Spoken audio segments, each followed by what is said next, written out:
بسم الله والصلاة والسلام على رسول الله. اللهم علمنا ما ينفعنا وانفعنا بما علمتنا وزدنا علما. ازيكم يا أبطال؟ عاملين ايه؟ يا رب دايما بخير. دلوقتي ان شاء الله بإذن الله هنحل مع بعض واجب المحاضرة السادسة من الفصل الثالث، التكاثر في الكائنات الحية. وهنبدأ مع بعض الأول بشوية أسئلة كده خفيفة، ونبدأ بعد كده بالمتوسط، ثم نعلى بالليفل في نهاية المحاضرة وفي نهاية الشرح. نبدأ مع بعض على طول. بيقول لي نقطة اتصال البويضة بجدار المبيض، ودي هتكون السرة، بينما الذي يصل ما بين البويضة والمبيض هو الحبل السري. لكن هنا أنا عايز النقطة التي يتصل فيها البويضة، أي التي يتصل فيها الحبل السري اللي هو جاي من البويضة بجدار المبيض. دي هتكون النقطة دي اسمها الايه؟ السرة. السؤال رقم 2: جميع الكائنات الحية الثلاثة تساوي مادتها الوراثية في خلايا الجسدية مع المادة الوراثية في الزيجوت. طيب الزيجوت دايما 2 نون، تمام. ما عدا طبعا حشرة نحل العسل، زي مثلا هنقول ملكة نحل العسل بتكون 2 نون، ولو عملت تكاثر جنسي فهتدي بويضة نون، وحيوان منوي هيخصبها بنون فهتدي زيجوت 2 نون. يبقى الزيجوت 2 نون والملكة 2 نون زي بعض.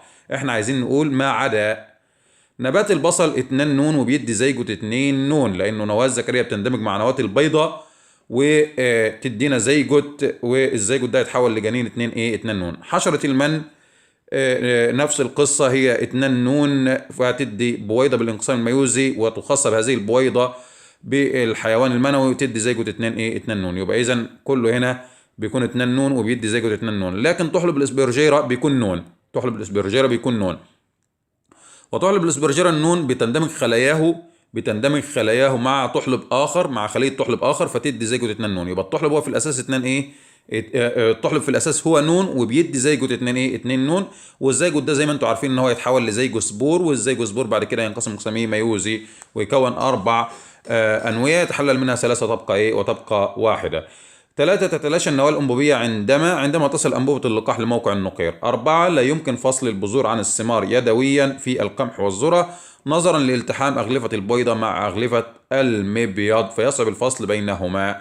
نجل السؤال 5: عندما تحتوي خلية في بتلة نبات زهري على 12 صبغي. طبعا البتلة هنا 2 نون، يبقى هقول ال 2 نون بتساوي كام؟ بتساوي 12. فإن نواة الاندوسبيرم 3 نون. طبعا لما تقول لي 2 نون ب 12 يعني ده معناه النون ب 6. ده معناه ان التلاتة نون ب 18، لانه 6 في 3 ب 18. يبقى اذا في الحالة دي هتختار ب.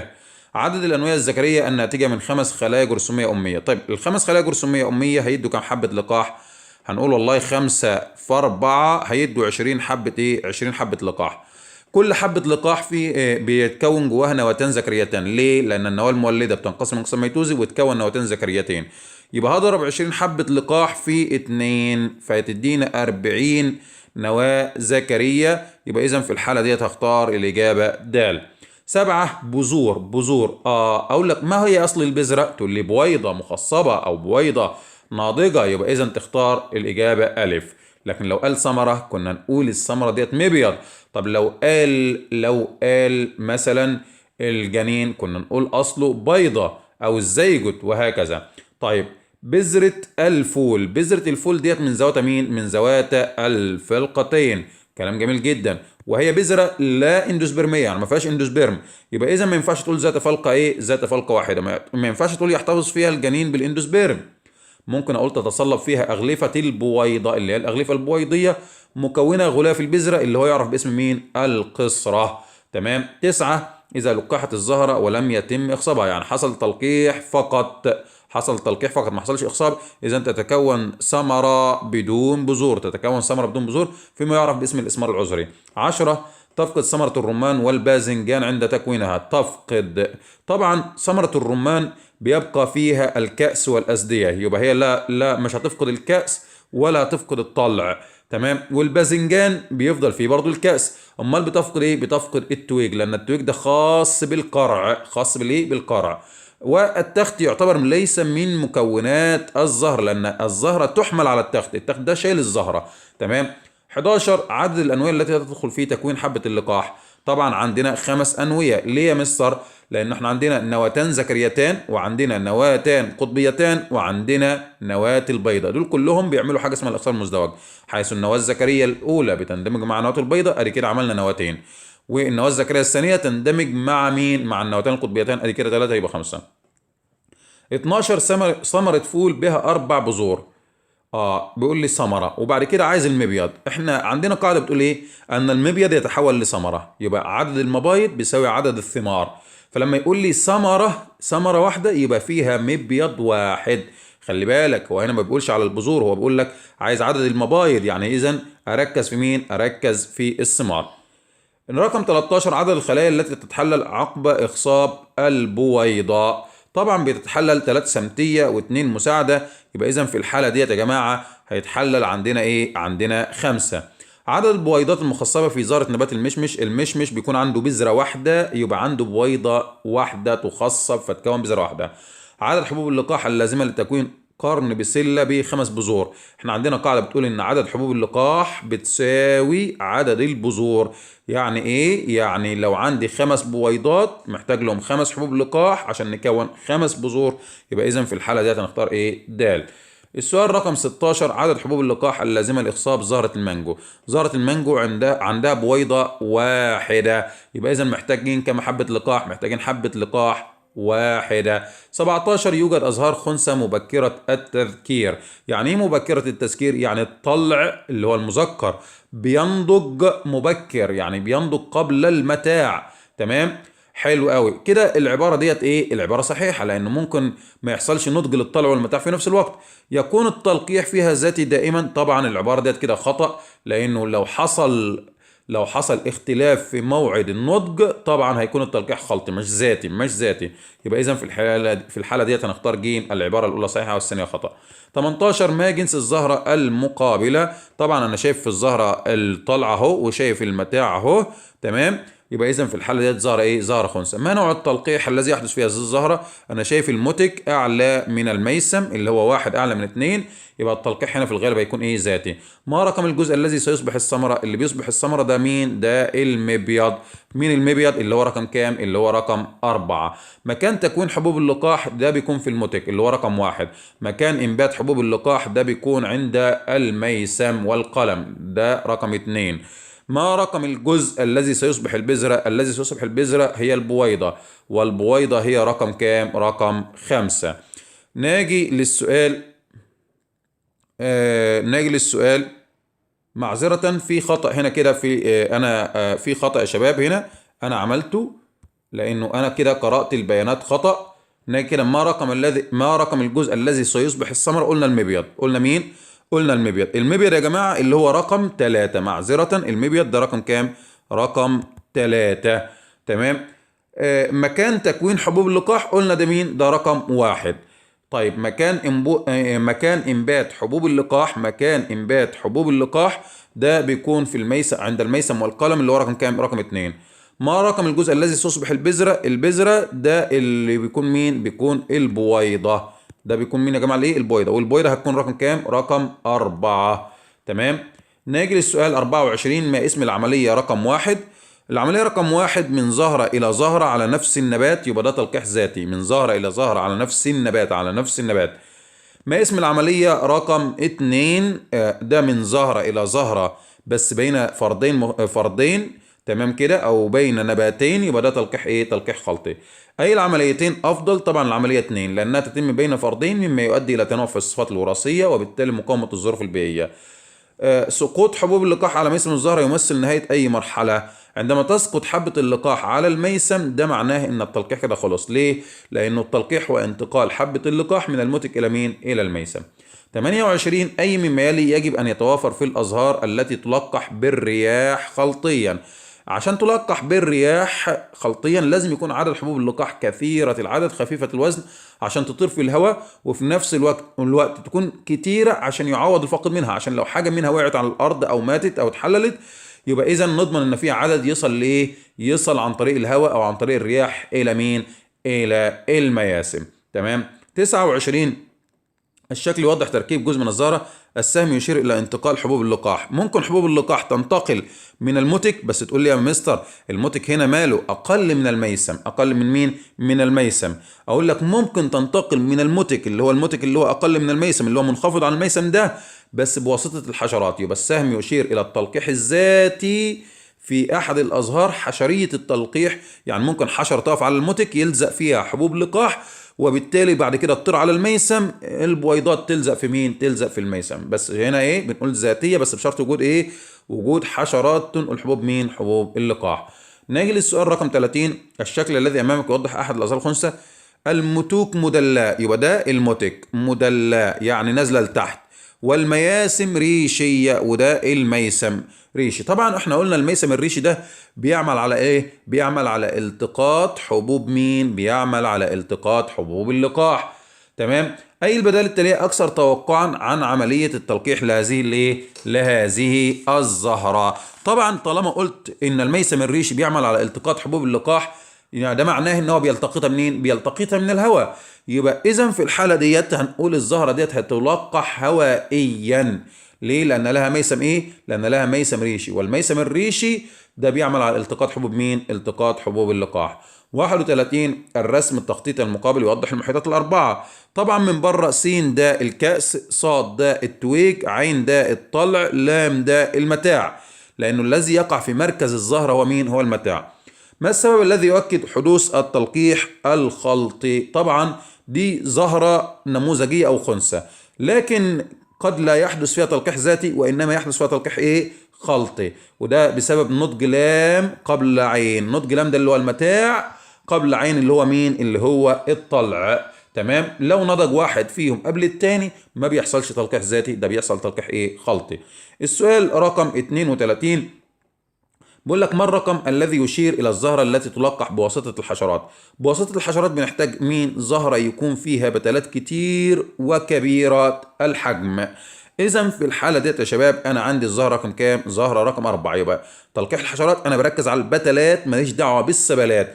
طب البتلات اللي هي باللون مين؟ اللي باللون الاصفر، يبقى اختار د 4. 33. الشكل يوضح قطاع طولي في احد الازهار. ما مكان نضج البويضه وحبه اللقاح على الترتيب؟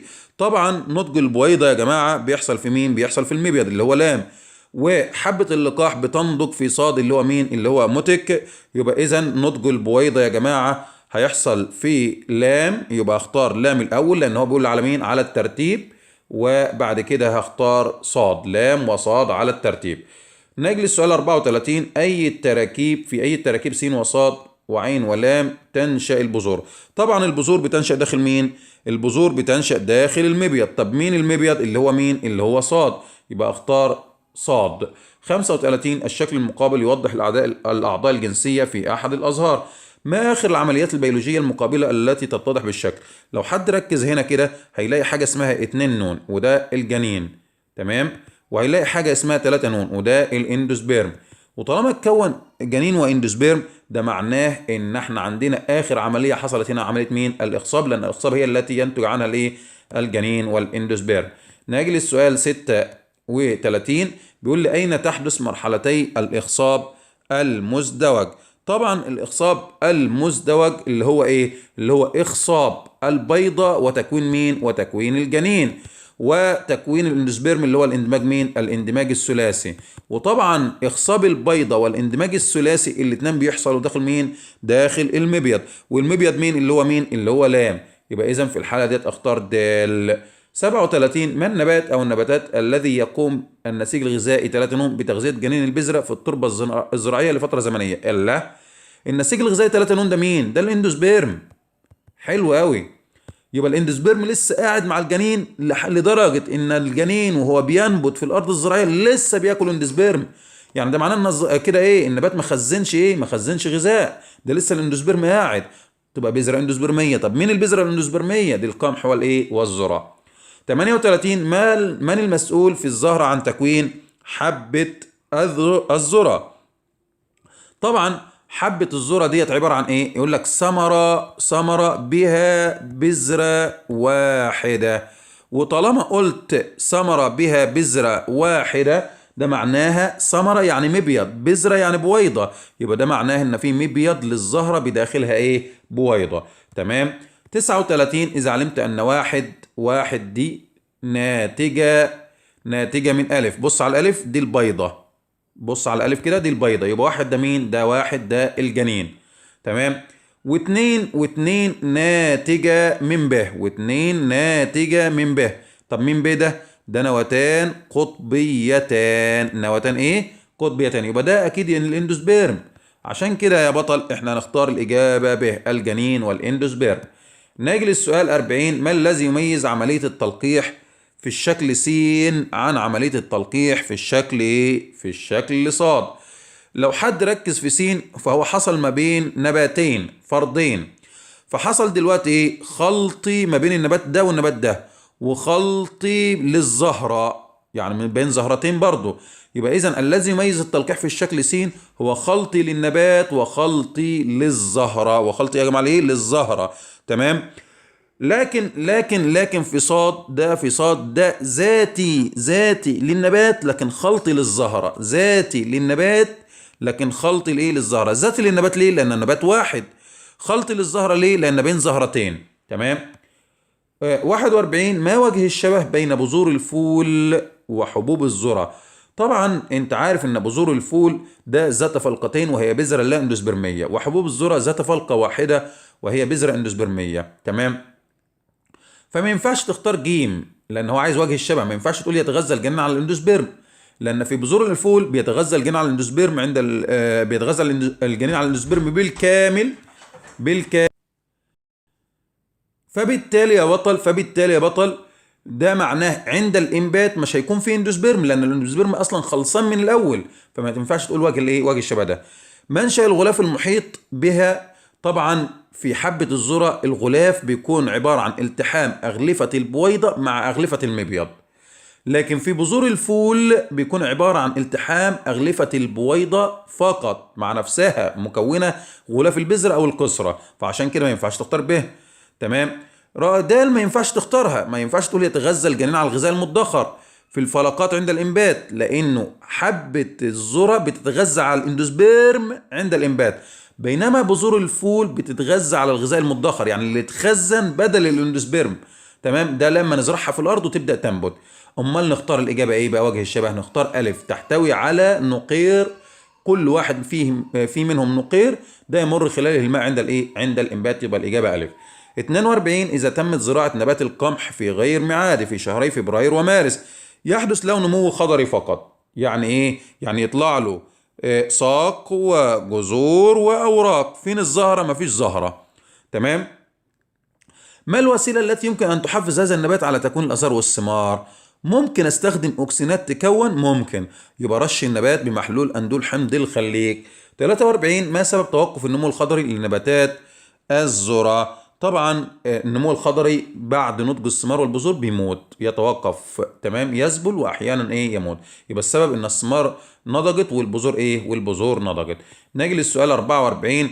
بيقول لي الشكل الذي أمامك يوضح تطور قرن بسلة من زهرة البسلة بعد الإخصاب. فإذا علمت أن ألف ناتجة من واحد، واضح جدا ألف إن ديت إيه؟ ألف دي بذرة، دي ألف إيه؟ بذرة. حتى واحد أهو مشاور هنا على البويضة جوه، مشاور على البويضة جوه.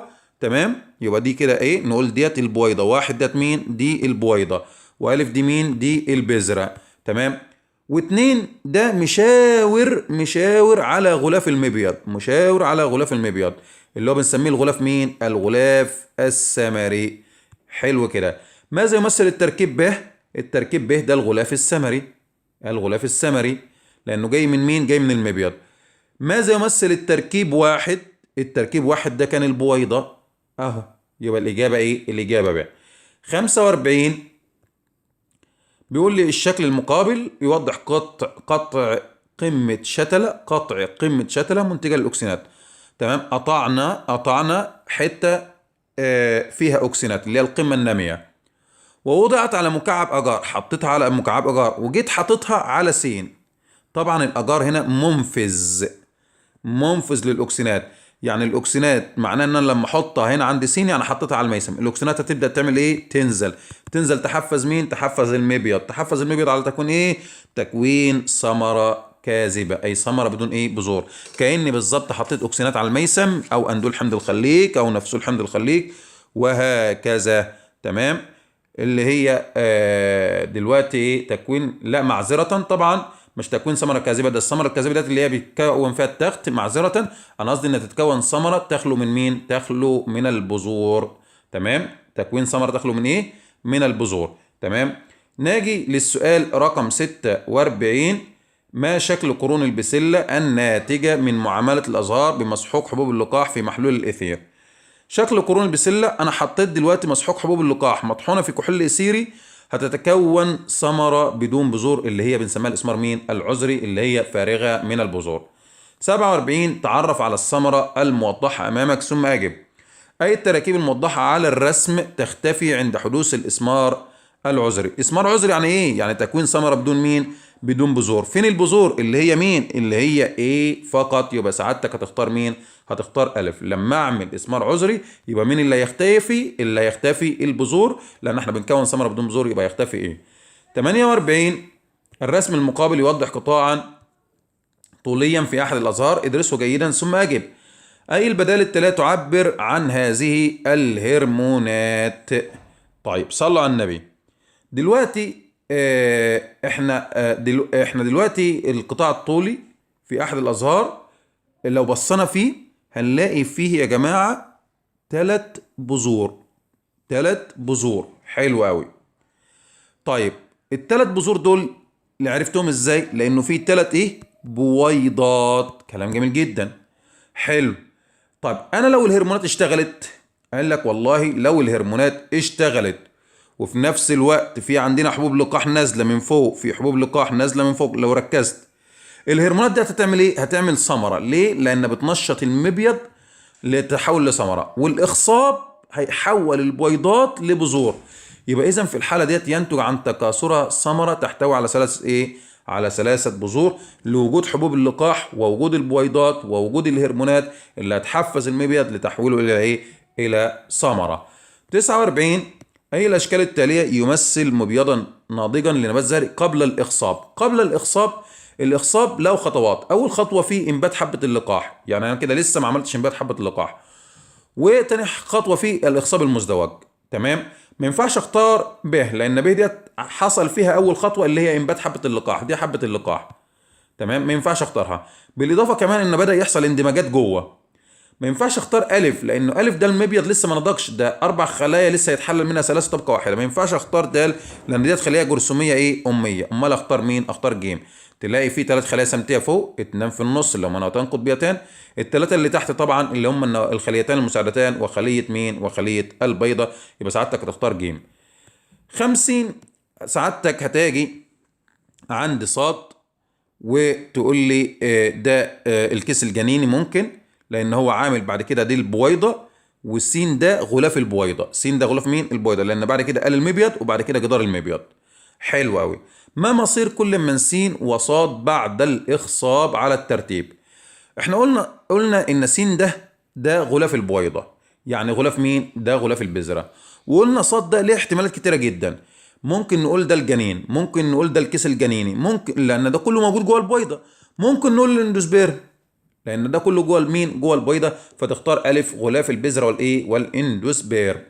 51. الشكل المقابل يمثل مقطعا طوليا في ثمرتين مختلفتين 1 و2، تعرف عليهما جيدا. اي الاجزاء الموضحه على الرسم تعتبر مصدر افراز الاكسينات المحفزه لنضج الثمار؟ طيب الثمره 1 دي ثمره طماطم. مين اللي بينشط فيها ويخزن الغذاء؟ اللي بينشط فيها ويخزن الغذاء هو الايه. حلو قوي، يبقى ده اللي هو المبيض. طيب ودي الثمره 2 دي ثمره التفاح. مين اللي بينشط فيها ويخزن الغذاء؟ التخت، اللي هو مين؟ اللي هو واي. يبقى سعادتك في الحاله دي تختار الاجابه ايه؟ الاجابه ب ايه وواي. نجي للسؤال 52. امامك صوره لاحدى الازهار، ادرسها جيدا. لو حد ركز في الصوره ديت هيلاقي انه عندك المتك مستخبي جوه الزهره. فبيقول لي اي مما يلي يميز الازهار التي تلقح بالرياح عن هذه الزهره؟ لو عندنا زهره هتلقح بالرياح، يا ترى هتمتاز بايه عن الزهره اللي قدامنا دي؟ هتمتاز بايه عن الزهره اللي قدامنا دي؟ طبعا طالما هتلقح بالرياح يبقى لازم الاسديه اللي هي الخيط والمتك لازم تكون خارج الزهره، عشان يحصل ايه؟ يحصل خروج لحبوب الايه؟ لحبوب اللقاح من مين؟ من الزهره. تمام. ناجي للسؤال ال 53. يوضح الشكل المقابل نوعين من الثمار س وصاد، ادرسهما جيدا. بص على الثمرة س بعد إذنك واحسب لي فيها كام بذرة. لو عديت هتلاقي 12 بذرة، 12 بذرة. تمام، عدهم كويس. ادي واحد اتنين مش عارف كذا كذا، عد كده جوه هتلاقي 12 بذرة. عايزين عدد الأنوية المشاركة في تكوين بذور الثمرة س. بذور الثمرة س 12 بذرة، كل بذرة بيشارك فيها 5 أنوية اللي هم نواتان ذكريتان ونواتان قطبيتان ونواة خلية البيضة. تمام، حلو. يبقى إذا في الحالة ديت هتقول لي 12 في 5 يبقى بيشارك هنا 60 نواة. ده في مين؟ دي في س. كلام جميل جدا. تاج للثمرة ص، هتلاقي في الثمرة ص عندك كام بذرة؟ هتلاقي 6 بذور. كام بذرة يا مستر؟ 6 بذور. عدد الأنوية التي تشارك في الجنين، في تكوين الجنين مش في الإخصاب. طب هو الجنين عشان يتكون محتاج كام نواة؟ محتاج نواتين اللي هم نواة ذكرية ونواة خلية البيضة. يبقى إذا 6 في 2 ب 12. إيه؟ ب 12 نواة. عاوز تختصر 60 إلى 12. قال لك 60 إلى 12 تدينا 5 إلى إيه؟ 5 إلى 1. ماذا يحدث إذا نضج المبيض مبكرا في أحد النباتات الزهرية؟ يحدث تلقيح يزيد من التنوع الوراثي اللي هو التلقيح مين؟ اللي هو التلقيح الخلطي. مبكرا يعني نضج قبل الطلع، قبل حبوب اللقاح. نيجي للسؤال 55. ادرس الشكل المقابل ثم أجب. أي البدائل التالية تعبر عن الثمار الكاذبة؟ الثمار الكاذبة، لو قال لي ثمار كاذبة يبقى فكر على طول في التخت اللي هو الدي. تمام، يبقى يتشحم فيها الدي بالغذاء لتكون الثمرة. والبذور الاندوسبرمية، البذور الاندوسبرمية أفكر إنه بيلتحم فيها أغلفة البويضة مع أغلفة المبيض كما في القمح والذرة. تمام، يبقى ممكن أقول تلتحم سي وبي معا لتكون غلاف مين؟ البذرة. سي اللي هو غلاف المبيض أو جدار المبيض، بي اللي هي أغلفة البويضة بيلتحموا مع بعض كما يحدث في القمح والذرة. اما في البلح مثلا لا، قلنا البلح ما بيحصلش التحام لاغلفه البويضه مع اغلفه مين؟ مع اغلفه المبيض. يبقى يلتحم، ودي حاله خاصه في القمح والايه؟ في القمح والذره. تمام، كلام جميل. طيب ناجي بعد كده يا جماعه للسؤال رقم 56. اذا علمت ان عدد الكروموسومات في النيوسيلا لنبات الذره 20 كروموسوم، يبقى اذا في الحاله ديت يا بطل هنقول الاتنين نون ب20. الاتنين نون بايه؟ ب20. يبقى اذا النون بكام؟ ب10. تمام، يبقى اذا التلاتة نون بكام؟ التلاتة نون ب30 لان النون الواحدة بايه؟ ب10. كلام جميل جدا. يبقى النيوسيلا اتنين ايه؟ اتنين نون. طيب اي رسوم بيانات التالية يعبر عن عدد كروموسومات مكونة بذرة الذرة؟ بذرة الذرة هتقول لي دال. اقول لك دال ليه؟ لانه بذرة الذرة فيها اندوسبيرم ب 30 3 نون، وفيها جنين 2 نون. فيها جنين ايه يا جماعة؟ ايه؟ 2 نون.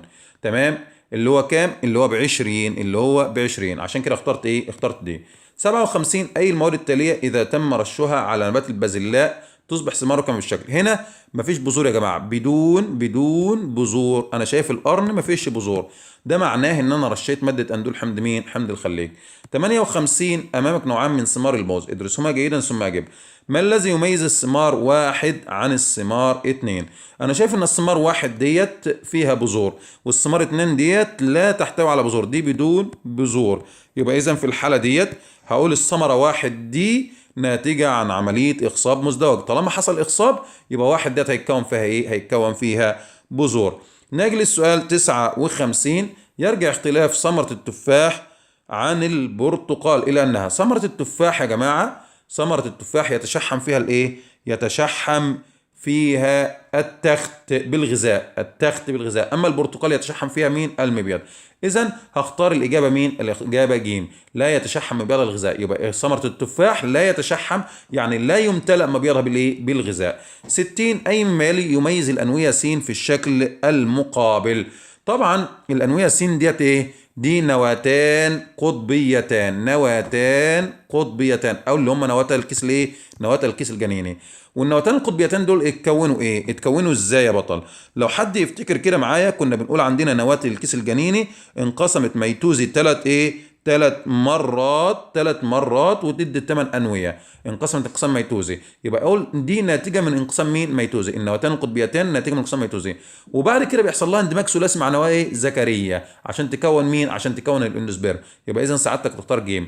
61 اي العبارات التاليه تمثل وجه تشابه بين كل من الحبه والايه؟ والبذره. الحبه والايه؟ والبذره. طبعا سواء كان عندنا حبه او بذره، فسعادتك كده عدد الانويه المشاركه في تكوين كل منهما كام؟ 5، اللي هم نواتان ذكريتان، نواتان قطبيتان، نواه خليه مين؟ خليه البيضه. 62 اي التراكيب التاليه ينتج عن اندماجها تكوين تركيب مؤقت بعد الاخصاب المزدوج في نبات الفول. تركيب مؤقت ده على طول يبقى سعادتك تفكر لي في الاندوسبيرم. في الاندوسبيرم ليه؟ لان في الفول الجنين بيتغذى على جميع الاندوسبيرم، فبالتالي يا بطل الاندوسبيرم هيبقى ايه؟ موجود ايه؟ مؤقت في نبات الفول، لانه بعد كده هتبقى بذره لا اندوسبيرميه. طب مين ومين بقى؟ النواتان قطبيتان ونواه ذكريه. اندماج نواه ذكريه مع نواتان ايه؟ قطبيتان. يبقى سعادتك هتختار ايه يا جماعه؟ هتختار 1 و3. 63 في الشكل المقابل اي التراكيب التاليه يمثل جدار المبيض قبل حدوث الاخصاب. طبعا جدار المبيض ده رقم 4، دي واضحة جدا اهي، لأن 3 طبعا ده مين؟ ده المبيض طبعا، و1 ده غلاف البذرة، و2 دي المين؟ دي البذرة. ناجي للسؤال 64 ونبدأ بأول الأسئلة بقى المقالية، واللي بيقول لي ايه؟ ما عدد الجراثيم الصغيرة الناتجة داخل متك 1؟ طبعا هو في رأس السؤال قال لي إلى أحد أكياس المتك في 4 خلايا جرثومية أمية. أحد أكياس المتك. طب المتك دلوقتي هيبقى فيه كام خلايا جرثوميه؟ ما هو المتك فيه 4 اكياس، يبقى احنا عندنا كده 16 اميه. حلو قوي. ال 16 اميه دول هيدوا كام جرثومه صغيره؟ الاميه الواحده بتدي 4 جراثيم صغيره، يبقى 16 في 4. تمام. يبقى اذا في الحاله ديت تدينا 64 جرثومه صغيره. 64 جرثومه ايه؟ صغيره، اللي هي الخليه الجرثوميه الايه؟ الصغيره. ما عدد الكروموسومات داخل اي نواه في الشكل عين؟ طب امشي معايا كده. العمليه واحد دي طبعا انت عارف ان هي بتعمل انقسام مين؟ انقسام ميوزي، فتكون 4 جراثيم ايه؟ 4 جراثيم صغيره. كل جرثومه تنقسم نواتها ميتوزي فتكون حبه مين؟ حبه لقاح. طبعا حبه اللقاح فيها ايه؟ فيها نواتان، نواه مولده ونواه مبيه. كل نواه منها بايه؟ بنون. كل نواه بايه؟ بنون. طيب حلو. دلوقتي الخليه الجرثوميه فيها 14 كروموسوم. الخليه الجرثوميه الاميه ديت بيقول لي فيها 14 كروموسوم. ده من مين؟ من راس السؤال. دي كام بقى الخليه الجرثوميه الاميه؟ دي 2 نون. حلو قوي. يبقى حبه اللقاح النواه الواحده فيها تبقى كام؟ النواه الواحده فيها يبقى فيها 7 كروموسومات، لان النواه الواحده بنون، سواء نواه مولده او نواه انبوبيه. ما عدد الكروموسومات داخل نواه الاندوسبيرم؟ هتبقى 3 في 7 بكام؟ ب 21. ليه؟ لان الاندوسبيرم ب3 نون، والنون الواحده قلنا بكام؟ ب7. 65 ما العمليه التي يتم اجراؤها؟ وهل تمت هذه العمليه الموضحه بالشكل المقابل بطريقه طبيعيه؟ طبعا العمليه اللي هنا يا جماعه انا باخد بنقل حبوب اللقاح الى الميسم. يعني انا بعمل تلقيح مين؟ تلقيح خلطي. طب انا عملت التلقيح الخلطي ازاي؟ قطعت من الزهره الاول المتك، فتبقى فيها، يبقى اذا عملنا ازاله لمين؟ ازاله للمتك، ازاله المتك. تمام. لما ازلت المتك تبقى مين؟ تبقى الميسم فقط، وجيت عامل لها تلقيح مين؟ تلقيح خلطي. يبقى اذا الطريقه اللي تمت هنا يا جماعه دي لا تتم طبيعي بل صناعي، لانها تتم بواسطه الانسان. 16 ما عدد اكياس حبوب اللقاح؟ انا عندي كم متك؟ ادي 1 2 3 4 5 6. كلام جميل جدا. 6 متك، والمتك الواحد فيه 4 أكياس حبوب لقاح، يبقى 6 في 4 ب4 وإيه؟ ب24. طيب ما عدد الحبوب اللقاح الوظيفية لإخصاب جميع البويضات؟ طب بص معايا كده على هنا هتلاقي كام بويضة؟ 6 بويضات. يبقى أنت محتاج سعادتك كام حبة لقاح تخص بالبويضات؟ 6 حبوب لقاح، لأن كل حبة لقاح بتخص بإيه؟ بويضة. تمام. ما عدد الخلايا السمتية التي تموت بعد الإخصاب؟ أنت عندك 6 بويضات، كل بويضة فيها 3 سمتية، يبقى 6 في 3 ب 18، يبقى هتموت 18 خلايا سمتية. ليه؟ لأن كل بويضة فيها 3 سمتية، وهم 6 بويضات، يبقى 6 في 3 ب 18. ما عدد الخلايا المساعدة التي تموت بعد الإخصاب؟ كل بويضة فيها 2 مساعدة، وهم 6 مساعدة، يبقى هيموت 12. ما عدد الأنوية الكلية التي تندمج أثناء الإخصاب؟ البذرة الواحدة بيندمج فيها 5 نواتان ذكريتان، نواتان قطبيتان، نواة البيضة. حلو، البذرة الواحدة اللي هي البويضة الواحدة. طب ما أنا عندي 6، يبقى 6 في 5 بكام؟ أو أقول 5 في 6 بكام؟ يبقى ب 30. 5 في 6 ب 30. تمام، يبقى إذا هتندمج 30 إيه؟ 30 نواة. نيجي بعد كده، ما العدد الكلي لأنواة الزيجوت والاندوسبيرم؟ طبعا الزيجوت يا جماعة ب 2 نون، والاندوسبيرم بكام؟ ب3 نون. يبقى سعادتك دلوقتي عندك هنا الزيجوت والاندوسبيرم هيبقوا قد ايه؟ الزيجوت هيبقى كل بويضة فيها نواة 2 نون، والاندوسبيرم كل برضه بويضة فيها نواة 3 نون. يبقى إذا في الحالة ديت أنا عندي 12 نواة. ليه؟ لأن كل بويضة فيها نواة 2 نون للزيجوت. أنا عايز العدد الكلي للأنوية، مش للصبغيات، مش للمجموعات الصبغية، للأنوية. كل بويضة فيها زيجوت 2 نون، يعني نواة 2 نون، نواة 2 نون، وفيها نواة 3 نون. يبقى عدد الأنوية هيبقى كام؟ هيبقى 12، لأن كل بويضة فيها نواتان، نواة 2 نون اللي هي الزيجوت، ونواة 3 نون اللي هي الاندوسبيرم. وأنا عندي 6 بويضات في 2 يبقى 12. عدد الأنواع الأنبوبية التي تشارك مباشرة في تكوين الاندوسبيرم 0، لأن الاندوسبيرم بيتكون من نواة ذكرية مع نواة الكيس الجنيني أو النواتان القطبيتان، وليس عن طريق النواة الأنبوبية. نيجي للسؤال رقم 67. إذا علمت أن س تنتج من واحد، فين س؟ س ديت اللي جوه. تمام، يبقى س ديت يا بطل دي إيه؟ دي عبارة عن بذور، وقال لك بتنتج من واحد، واحد ديت اللي هي مين؟ اللي هي البويضات. وصاد تنتج من تضخم 2، صاد ده مين؟ ده المبيض. ينتج من تضخم 2 ده مين؟ قصدي صاد ده مين؟ ده ثمرة تنتج من 2 ده اللي هو مين؟ اللي هو المبيض. يبقى إذا نوع الثمرة هنا ثمرة حقيقية. ليه؟ لأنها ثمرة يتشحم فيها المبيض بالغذاء وليس التخت. 68. لو حد ركز بقى عشان الموضوع ده مهم جدا جدا، هيلاقي الأكياس فتحت على بعضيها. كل ده أكياس فتحت على بعضيها.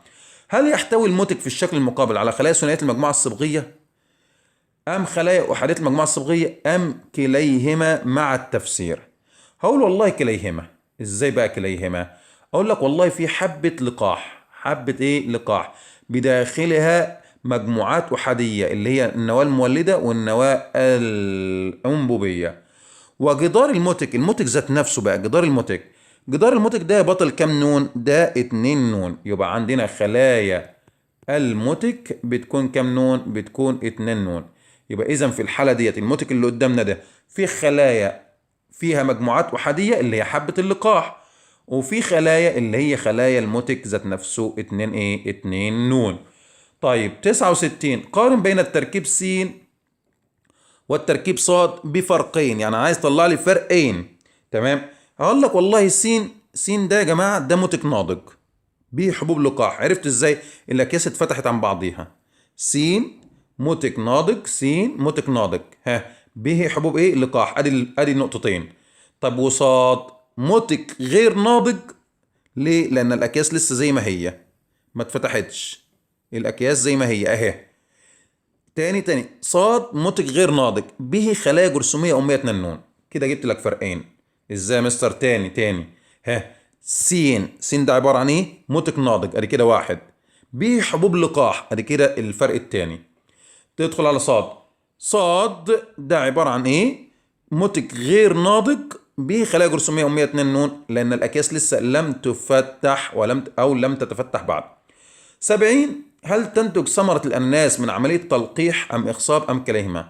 ثمرة الأناناس لا تحتوي على بذور، يبقى إذا تنتج من عملية تلقيح فقط، لأنها ثمرة تتكون بدون إيه؟ بذور.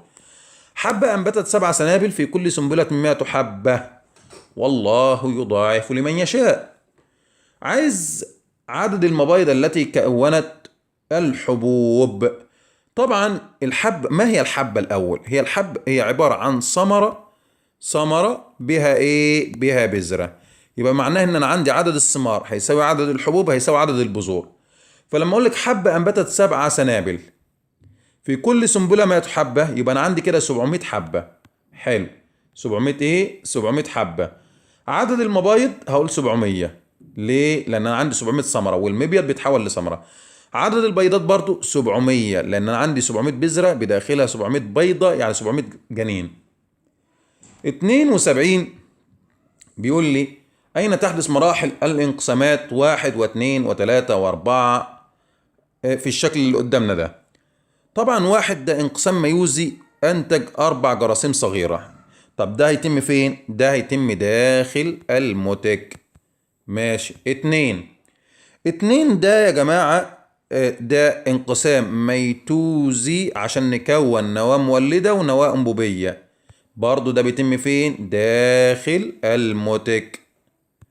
طيب 3 دي عندي كانت خلية جرثومية أمية في البويضة، تحولت لأربع خلايا. تحولت لأربع إيه؟ خلايا. أدي 1 2. هتلاقي بس الرسمة إيه مش ظاهرة كويس عندك. 3 4. تمام. ودي تمت فين؟ ودي تمت في المبيض. الكلام ده تم فين؟ في المبيض. ناجي بقى هنا بعد كده في رقم 4 هتبدأ نتكلم داخل الكيس الجنيني. اشمعنى داخل الكيس الجنيني؟ لأنه نواة الكيس الجنيني هنا هتلاقيها انقسمت 3 مرات، ادت نواتين ثم 4 ثم ايه 8. يبقى إذا في 4 هتقول داخل الكيس الايه الجنيني. تمام. دي رقم كام؟ رقم 4. 73 عدد الكروموسومات في نواة الاندوسبيرم 36. يبقى 3 نون بتساوي كام؟ بتساوي 36. اوجد عدد الكروموسومات فيه. طيب مبدئيا بما انه التلاتة نون ب 36، ده معناه ان النون بكام؟ اقسم على التلاتة ب 12. ده معناه ان الاتنين نون بكام؟ ب 24. يبقى الخلية المساعدة بنون يبقى 12. النواة الذكرية بنون تبقى 12. البيضة بنون يبقى 12. الخلية السمتية بنون يبقى 12. النيوسيلا 2 نون يبقى 24. ثمرة نبات. ثمرة أول ما أقول ثمرة يبقى مبيض على طول. نبات ذات فلقتين تحتوي على 5 بذور. أول ما أقول بذور يبقى بويضات. ما عدد البويضات؟ يبقى 5 لأن البويضة بتتحول لبذرة. ما عدد المبايض؟ 1 لأن المبيض الواحد بيدي ثمرة هو قال ثمرة. ما عدد البيضات؟ 5 لأن البويضة بتحتوي على بيضة والبيضة ديت بتتحول لجنين. ناجي للسؤال رقم 75. إذا كان العدد الزوجي، كلمة العدد الزوجي هنا يعني إيه؟ يعني 2 نون. في خلايا نبات معين هو 18 كروموسوم، يبقى الاتنين نون ب 18. يبقى سعادتك هتقول لي يبقى النون بكام؟ يبقى النون ب9. يبقى التلاتة نون بكام؟ يبقى التلاتة نون ب27. خلية الاندوسبيرم 3 نون يبقى 27. خلية في جنين 2 نون يبقى 18. خلية في القصرة 2 نون يبقى في الحالة ديت 18. خلية كل من النواتين القطبيتين، يعني كل من النواتين يعني عايز نواة واحدة، أقول والله النواة الواحدة بنون يبقى 9. تمام. الجميطة المؤنثة اللي هو المشيج المؤنث اللي هي البيضة، لأن هي التي تخصب ب9. خلية في النيوسيلا 2 نون يبقى 18. أيهما هو الهدف الأساسي لعملية التكاثر؟ تكوين الثمار أم تكوين البذور؟ أقول له تكوين البذور، لأن البذور هي المسؤولة عن إنتاج أفراد إيه؟ أفراد جديدة. يبقى طالما قلت تكاثر يبقى أنا بفكر دايما في إنتاج أفراد جديدة، والبذور هي المسؤولة عن إنتاج أفراد الجديدة. 77 لا يعتبر الإثمار العذري تكاثرا لأنه لا ينتج عنه أفراد جديدة، بينما يعتبر التوالد العذري اللي هو التوالد البكري تكاثرا لأنه ينتج عنه أفراد جديدة. 78 أي الأحرف في الأشكال المقابلة يمثل كل من التراكيب التالية. مبدئيا كده خلية البيضة نون يعني فيها مجموعة واحدة ب1. نواة الكيس الجنيني نون يعني ب1. خلية جنينية 2 نون. خلية جنينية 2 نون يعني ب2. خلية في غلاف البذرة 2 نون يعني ب2. الاندوسبيرم 3 نون. الخلية المساعدة نون يعني ب1. حلو. 1 تعال نشوف كده ايه اللي هي 1 دي مين؟ دي عين. يبقى هنختار خلية البيض عين، نواة الكيس الجنينة عين، الخلية المساعدة عين. طيب الجنين بقى، الجنين 2 نون. مين اللي 2 نون هنا؟ اللي هي س. طيب خلية في غلاف البذرة 2 نون اللي هي مين؟ اللي هي س. فاضل لنا كده الاندوسبيرم. يبقى الاندوسبيرم ده مين؟ ده الاندوسبيرم ده صاد. صف ما تدل عليه الصورة مع التفسير. أنا شايف قدامي إيه بقى؟ أنا شايف قدامي ثمرة بدون بذور. التفسير بتاعنا أنا كده ثمرة بطيخ بدون إيه؟ بذور، كده وصفت. التفسير بتاعنا ده يسمى إثمار إيه؟ يسمى إثمار عذري. يبقى هذه العملية تسمى إثمار إيه؟ عذري صناعي، حيث تم رش المياسم لأزهار البطيخ بأندول حمض الخليك أو نفسول حمض الخليك، مما أدى إلى تنشيط المبيض لتكوين ثمرة بدون إيه؟ لتكوين ثمرة بدون بذور.